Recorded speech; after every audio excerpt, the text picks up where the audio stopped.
Hello everyone, and welcome back to another live stream. Thank you for tuning in if you are tuning in live, and thank you for watching it back if of course you are watching this back either later on tonight, tomorrow, or throughout the week. This will be a quick live stream, although I do seem to say that every week and it tends to be a lot longer than normal, but I'm cautious that there's a football game on. Scotland are playing Ukraine, and I believe the kickoff is in 35 minutes, so I'll make this one within the half hour hopefully, and everyone can get off and watch the game. But yes, like I said, thank you for tuning in and watching. We will cover off a few things like prices, as I normally do, as well as some crypto news and a little bit about the potential UK recession maybe being postponed or maybe not coming this year as most people had thought it would be, because there's been a £15 billion support package confirmed. So I'm going to get into that a little bit, talk about some tweets and whatnot that I've seen over the past few days, and like I said, I will try and make this one a quick one so that everyone can get off and watch the football at 7:45. But yes, hello, welcome. If this is your first time, my name's Don. I'm part of the CG live stream team, and of course we do this every single Wednesday, so please feel free to subscribe first of all and make sure that you come back every single week, and of course like this video as well. Why the hell not? If you could drop a like on this video, and let's get a little bit of the algorithms going, because I mean, YouTube algorithms aren't as bad as Instagram, but yeah, every little helps, shall we say. So yeah, subscribe if you are new here, and yeah, we'll see you every single week. So let's crack on, let's waste no time, let's crack on with today's video and see what's what. So first and foremost, if there's anything you do need from us, we do have a website with everything that you would ever need from us as a streaming live streamer, or business or Discord or anything. Please make sure you check us out on our website, which is just ccgla.co.uk, or just Google Crypto Glasgow and you'll find us one of the top results. Prices then, let me just refresh this. They have come down slightly since this morning. Okay, cool. So prices then, we're actually looking at a bit red on the board, which we did cover in a recent market update in our members Discord. However, I'm going to touch on the top 10 coins, which I do most weeks, just to give you an idea of where things are at the current moment and where they've been over the past kind of few hours. Now, if you are watching this, then you will see on screen I'm on CoinStats, and I will be just kind of reading through the prices and any differences over the past 24 hours. But if you are listening, you're out for a walk, you're out with the dog, you're in the gym, you're in the car, first of all, thank you for tuning in. But yeah, I'm going to just read from the screen here. First of all, the market cap is sitting at 1.324 trillion, down just about 5% on the day. Volume's down quite a lot as well. Actually, it's down to 11%, and then the dominance hasn't really done much, to be honest, but it's down almost 1% on the day.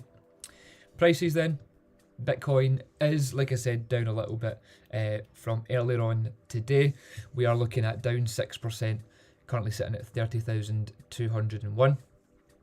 Ethereum's down just over 6%, sitting at 1,847. The BNB, $303, and that's down just over 6%.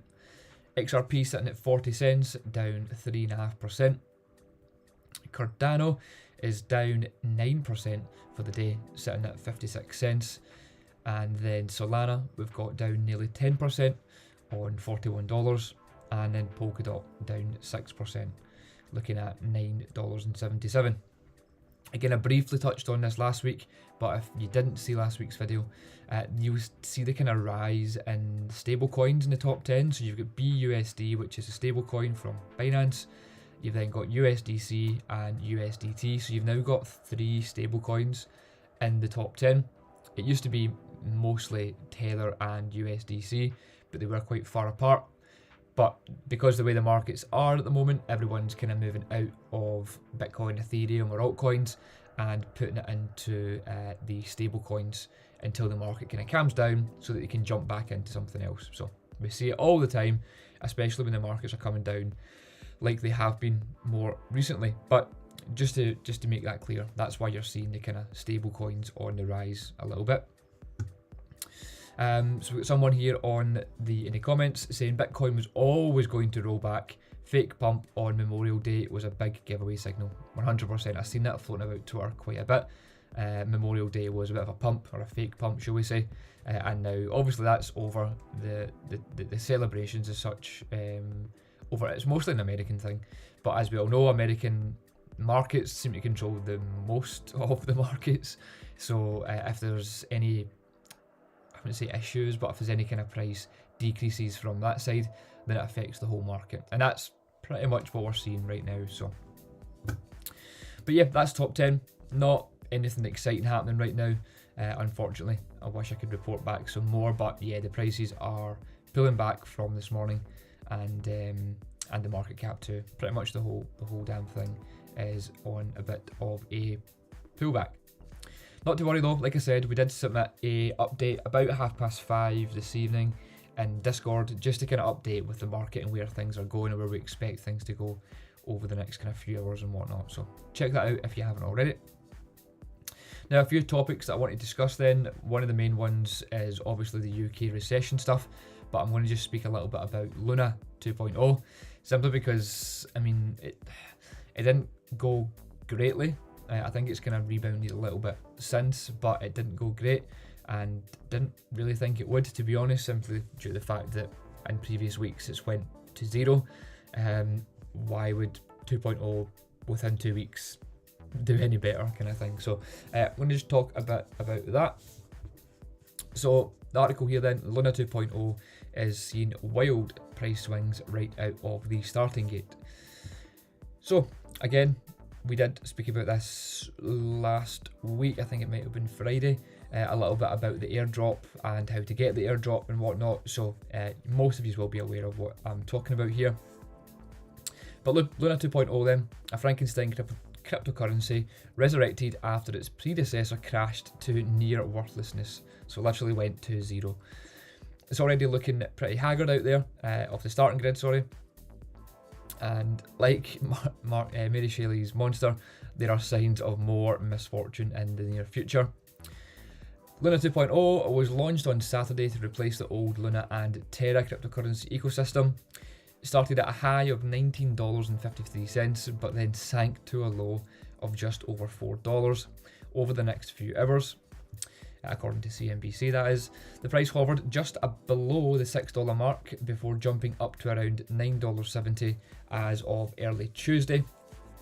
And according to CoinMarketCap, that is, the bounce in price was thanks to a push of traders on Monday and the coin's impending launch on the exchange Binance. So you've seen a bit of a Binance pump, simply because they were going to launch the coin, but it wasn't enough to obviously sustain it.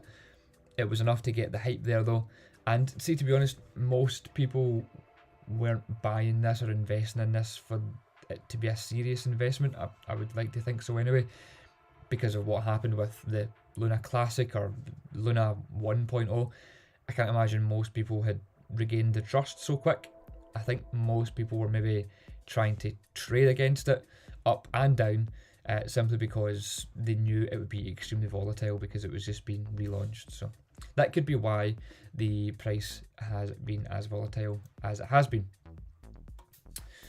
Now, I won't cover this simply because it's essentially all it's saying is what issues happened the previous weeks with Luna and with TUSD, where we obviously see it being depegged from the dollar, and then also Luna going from about like $68 or $70 to zero within like 48 hours. So yeah, in fact, look, this is quite a kind of interesting statistic, kind of clutching at straws, but last week 200 million or 65% of holders of the old Luna and Terra voted to create Luna's new incarnation without its algorithmic stablecoin. Terraform Labs, the company behind the coins, told original Terra UST and Luna Classic holders they would be airdropping Luna 2.0 into their wallets to make up for some of their original losses, and Binance is expected to make 15.7 million Luna available to users this week. So I can understand why, if you were one of these people that voted yes, let's do it, because you've lost your life savings, you've lost hundreds of millions or millions, whatever it is, thousands, no matter what, you've lost your investment. You're obviously going to try and kind of clutch at straws and think, right, well, if we can get a 2.0, then maybe there'll be a kind of relief rally and I can sell out of it and I can make some of my money back, so it's not as much of a sting than it was. But everyone might be in that exact same boat, therefore everyone's going to sell it when it gets listed at $19 or whatever it may have been. What was it, 1953. Everyone will be hitting that sell because they want some of their lost money back. Therefore the price is going to go all over the place, hence why it dropped to about $4.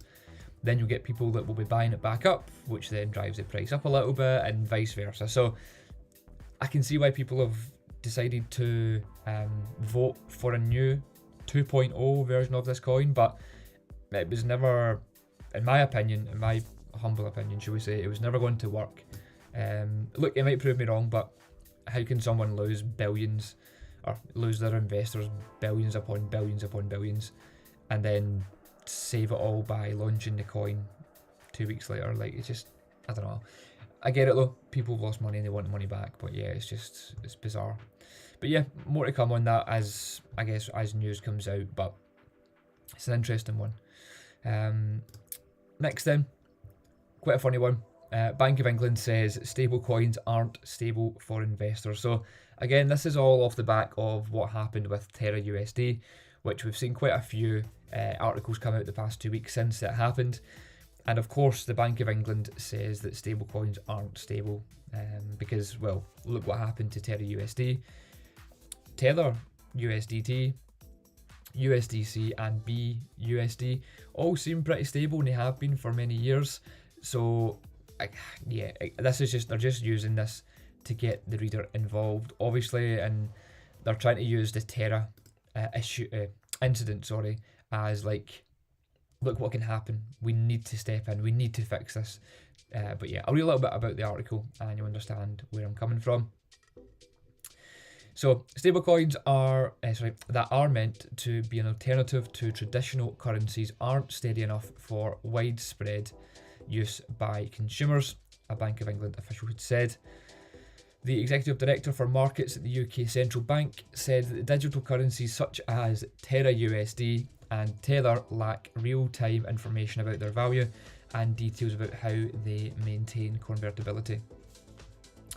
Stable they are not, Hauser said on Wednesday in a text of remarks prepared for a panel hosted by the Federal Reserve Bank of New York.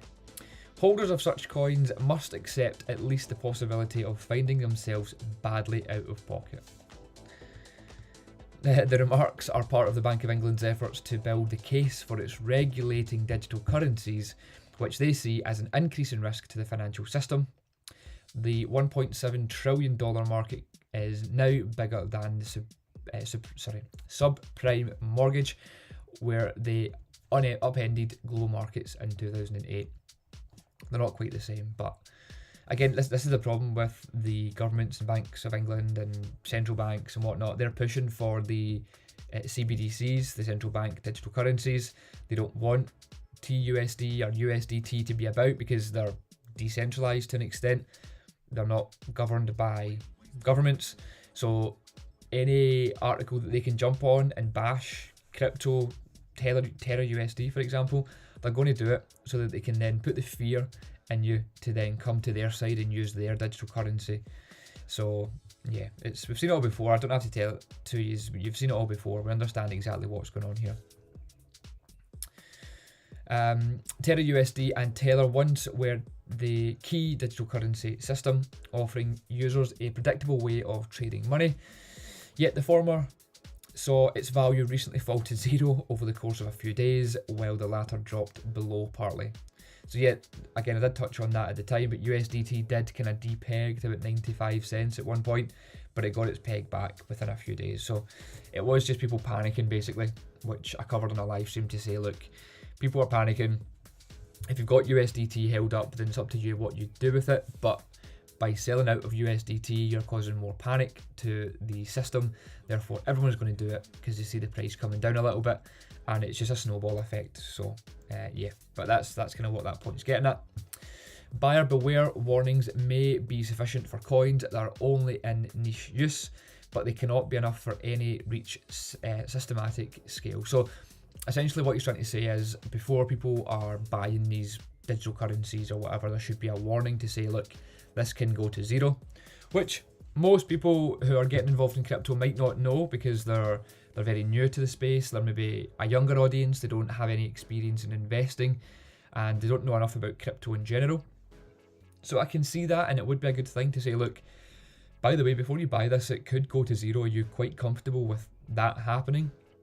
Most people will just say yes anyway, but I guess it kind of protects someone somewhere. It protects the business to say, look, we try to tell them that it can go to zero, and that's something that we've pushed over the past 2 years with our Instagram page, with our Discord members, with even our cryptocurrency guides that we have. We've always tried to push within them and say, look, it's in our opinion, the best asset class in the world. Year on year, it's performing and outperforming most things. You can make X amount from it. However, it could go to zero. So we always have to kind of make that point clear that these things can happen, and it can happen to pretty much any of them. Nothing is safe exactly, but it's almost, you're in the most risky / volatile market in the world. What do you expect, and what did you expect? If it's a tough one to be in. People jump into crypto because they see the millions being made by these people and whatnot, but sometimes that's just luck. It's not skill. So I would even remind everyone on this, if you are new to crypto and you're thinking about getting involved, then please do a lot more research than you think you maybe should, and even reach out to one of us and book in for a consultation or something, and we can explain the kind of, I guess, the dangers involved, but also the positives and the experience that we've had, and experiences rather that we've had, and how things can look good. But yeah, anyway, I do kind of agree slightly with this statement from what he says in the Bank of England, but people are going to just click yes anyway, so it's kind of pointless. But yeah, anyway, that's the kind of the part I wanted to cover about that. Bank of England, once again, of course, are bashing stablecoins, and of course are bringing up the Terra USD thing. So interesting to say the least. Someone here in the comments has said they're now saying the airdrop calculations were wrong. New re-up airdrop coming soon. Honestly, like, it's an absolute mess. That is a mess. I do feel for people that, I mean, I don't know if anyone watching this held Luna or whatever, or have lost X amount in Luna. It's obviously horrible. It's a horrible feeling, but it's just like, what's the oh yeah, it's like rubbing salt in a wound, almost. Like, it's not making it any easier for investors, because they've already lost money. They've already kind of lost their initial investment. The price is all over the place. Then they've launched this new one thinking it might save them. Then that price is all over the place. Now they can't even get the airdrop right. It's a shame what's happened, and it's just unregulated markets. It can happen, and they can get away with it. That's the problem. Well, for now anyway, they can get away with it for now. But I know the guy, like Daquan, the owner of Luna, had like people turning up to his door, and he's needing like close protection wherever he goes now, and people are after him because he's lost people billions. So it is a bit of a crypto scandal, but it's just frustrating that it's happened, because now people like the Bank of England can jump on that, and governments can jump on that and use it as a push for their own good. So it's not ideal. It doesn't look good for crypto, to the outside anyway, but people that know crypto, people that are involved in crypto, kind of get what's going on. So have no fear, basically.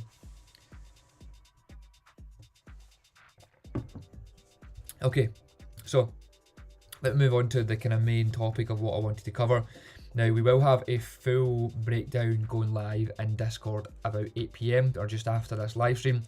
I will cover off my kind of piece on it with the £15 billion package or windfall tax that they're bringing, which I believe the windfall tax hasn't been seen since Tony Blair, I think it was in power. So it's been a long time since something like this has happened. That just shows you the state of the country and the economy.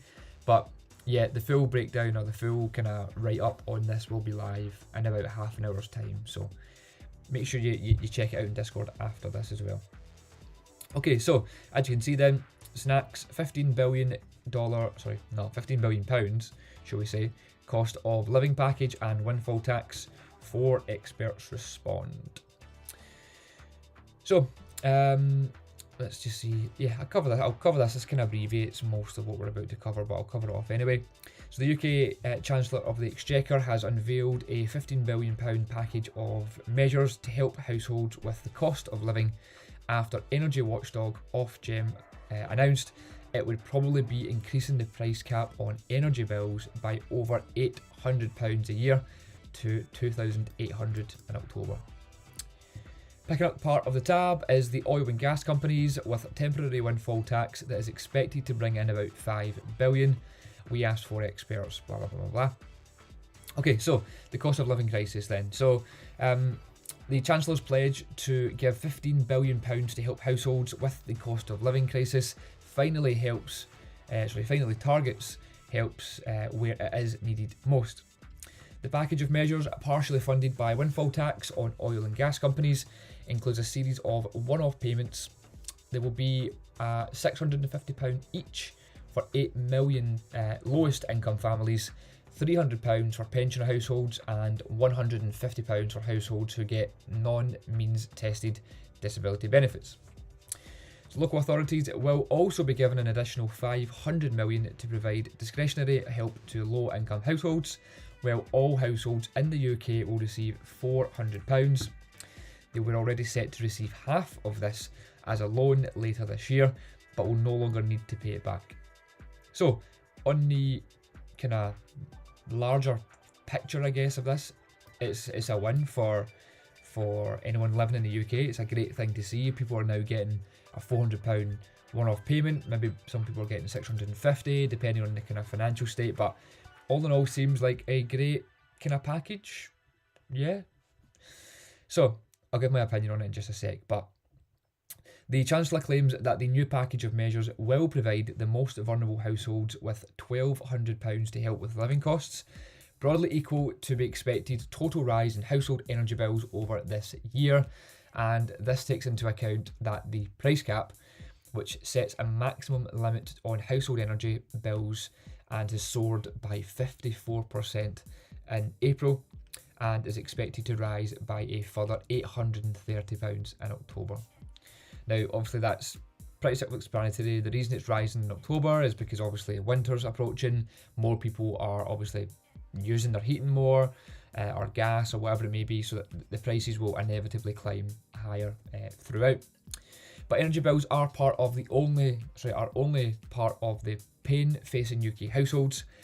Again, we cover this on a weekly basis at this point, but food prices are currently rising at an annual rate of 5.9% and could go much higher. So even with these payments, households on the lowest incomes are still likely to struggle. Now, the universal payment of £400 to households will also go to many households who manage without it. As the Institute for Fiscal Studies has noted, this risks adding extra spending to the economy, which could add pressure on inflation. The fear is that the Bank of England might then put up the interest rates even further, increasing the cost of mortgages and other debts. Despite these reservations, the new measures are to be welcomed. Of course they are, because they don't care about this. Clearly, the past 2 years has gone. They don't care about inflation. They just keep printing more money. At the second attempt, Rishi Sunak has targeted government support more wisely. Okay, so that's the kind of overview of what's going on and the new bill that's in place. Like I said, it's 100% a great thing for these people that are struggling in the low-income families and the pensioners and whatnot, who maybe over the past 2 years have struggled even more because of the kind of lockdowns and whatnot. So I can only say it is a good thing, because people are getting money that they might not have had previously, and they're able to now pay bills, they're able to eat, whatever it may be. But me, is the way my mind works and the business I'm involved in, and the whole kind of space I'm involved in, obviously is to do with inflation and the economy and yada yada yada. So to me, they're saying that there could be a risk of inflation, and I think there will be. Essentially what they're trying to do is in my opinion anyway, I think they're trying to hold off the recession somehow by printing more money. Like, it's inevitable that the recession's coming. I've said this for well over a year now, that the recession was going to happen in 2022. It just can't keep going up and up and up without there being a huge crash in all markets, the housing market, for one, car market, and just the kind of general stock market. So the inevitable is coming. I made the assumption it would be in 2022 because of the state of 2020 and 2021. However, with this new £15 billion support package, it's kind of, to my kind of, the way I look at it is they're trying to push the inevitable. We all know what's coming. There's a recession coming. We can tell everything's starting to slow down. Like, car market's starting to slow down, the watch market's starting to slow down, houses are starting to slow down in terms of people snapping up the houses or watches or whatever, because people are in fear that the recession's coming. Therefore, no one really wants to spend any money. People are now looking for options or other ways to make more money because they're not getting that pay rise that they want. Food's going up by at least 6% and climbing. Fuel prices are up 100%. So people are now starting to be like, right, hang on a minute. So let's just let's cut back a little bit. And then boom, the recession comes. They might have a little bit extra money to make it through. Some people will inevitably lose their jobs. And yeah, picture 2008. For anyone that remembers it, I don't quite remember it. I was maybe a little bit too young, but 2008, I only know this from watching all the documentaries and reading about it, was a horrible time for the kind of middle class and low income kind of families. It was great for the rich because they were able to use all that cash that they had to buy assets while they were low. Then a few years later, boom, things went absolutely crazy and they made their money. So recessions are where the rich get richer and the poor get poorer. So just be wary of that. And yeah, definitely plan ahead. Always plan ahead if it is something that you think about on a day-to-day basis, which I do, because we can't just keep printing money and expect nothing to, like, no impact to happen. So yeah, anyway, that's my thoughts on it. Yes, it's a great thing because these lower income families that have been struggling over the past 2 years will be getting a bit of a kind of boost. Look, it's not a huge amount of money to some people. It might be a lot of money to some people, but the fact is they're going to be getting it, and it's every household in the UK as well. So it's yeah, it's good. It's much like the checks that they were getting handed out in America in 2020. It was like $1,200 stimulus check, stuff like that. So it's a kind of one-off payment. Don't have to pay it back. The government that's already in debt are somehow creating 10 billion because they're getting 5 billion in windfall tax. So they're creating 10 billion from printing money, I would imagine, some quantitative easing, and they're giving it out to these families. But yeah, it's a tough one, but it's yeah, we'll see what happens near the end of the year when all this starts to kind of kick off, and when when energy prices rise even higher, and yeah, more people are forced to turn the heating on, of course. But yeah, let me know if you agree. That's my kind of opinion on it. I'm not obviously a fan of the government exactly, which most people won't be if you're involved in crypto, or you are just you have common sense. But yeah, I'll move on. I feel like I'm just saying quite a lot. I'll move swiftly on to a couple of tweets, and I will finish up. Like I said, I'll make this live quite a quick one because I'm cautious that most people will want to watch the Scotland game at 7:45. So, one thing I wanted to make everyone aware of, I know that most people that watch us and follow us, and pretty much everyone that's involved in our Discord, will be GensoKishi fans, because we obviously brought this project to the members back in January, and its alpha test is now on. So if you are interested, try get involved. I think it's been live pretty much 12 hours ago, so it's been live for about 9 hours. But yeah, just wanted to let you know it is now live, which is exciting. We've been waiting for this. And then anyone that fancies to see what the game looks like, it kind of looks like an old RuneScape for anyone that used to play RuneScape on PC. It's kind of similar. But yeah, go check out some of the videos on the Genso Twitter. that's the best place to check out any information. But that was all. The alpha is now live. Okay, quick few tweets and then I will finish up. Got a question here actually. Are they giving the money out to families or gas suppliers to pass it on? I'm not sure, to be honest. I don't think it actually says it in that article. I would imagine what they're doing is they're giving it directly from the government. You'll probably have to claim it somehow.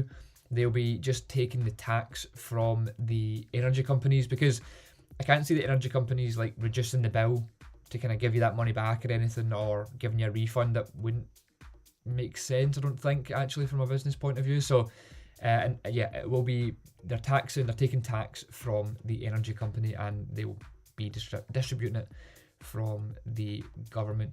I didn't see it in here, but I'm assuming that's what it is, unless there's anything here. No, I was just talking about the tax. But yeah, that's what I believe they'll do. The government will be paying it out, not the energy supplier. So quite an interesting few tweets then, just to finish up. Despite the Bitcoin dip, it's still bigger than a long list of companies. So Bitcoin is still bigger than Visa, PayPal, Barclays, Santander, MasterCard.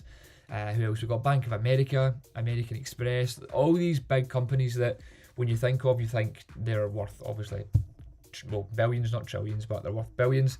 But yeah, just a little kind of, doesn't really mean much, but it's just positive to see that despite the Bitcoin dip, or the Bitcoin kind of price pullback, shall we say, it's still larger than most of these big companies. So yeah, a little kind of boring fact for you. Now, this one I quite liked because, again, people often say that the Bitcoin or crypto is much like the the .com boom. So this one here from Mark Cuban. Everyone knows billionaire Mark Cuban. I'm old enough to remember when sophisticated investors invested in internet sites based on hits. A hit is a display of any file, so sites loaded up tiny invisible files and bragged about how many hits they got. People dismiss the net just like they are crypto. And then it kind of leads on to this as well. So 2000, the internet is just a fad, and in 2022 crypto is just a fad. And it's showing you the internet versus crypto adoption from kind of 1990 all the way through to 2022.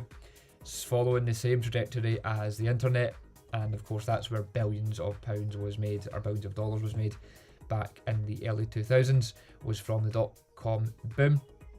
So yeah, those two kind of just lead off from each other, but you've probably seen this chart before actually. It's not a new thing, it has been going about Twitter for years now, but yeah, I guess it's just interesting to see. I know that prices aren't great and the prices aren't up as high as we all want them to, but bear in mind, these things take time. We're on it for the long haul. We've been in it for 5 years now. We're in it for 5, 10, 15, 20 years plus, and so on and so forth. So if you are new, just hold tight, keep the faith, and yeah, enjoy the I guess the rush that you get from being involved in crypto, because it's fun. Okay, cool. I will. It's 1942, so I will round it up there. It was quite a quick one. It was about 30 minutes, but thank you very much for tuning in. For members, there will be a live tomorrow about the same time. Look out for the members updates on that. The live will be with Asim, and it will be a lot more in depth regarding prices, a little bit more about the recession and what's to come, and of course we'll do some breakdowns on some charts and whatnot. So please make sure you stay tuned for that. It's a big one tomorrow. It was missed last week, unfortunately, because of some IT issues, so it's a big one this week. Make sure you tune in tomorrow to the live stream. The link will be sent out tomorrow in Discord, and of course if you're not a Discord member for whatever reason, please make sure that you do come onto our website, click members Discord, and get signed up. Alternatively, you can jump onto our Instagram page, which is currently crypto.glasgow, and you'll find links to everything that you need on there. But again, my name's Don. Thank you so much for tuning in, and I will see you next Wednesday, but the members, we shall see you tomorrow.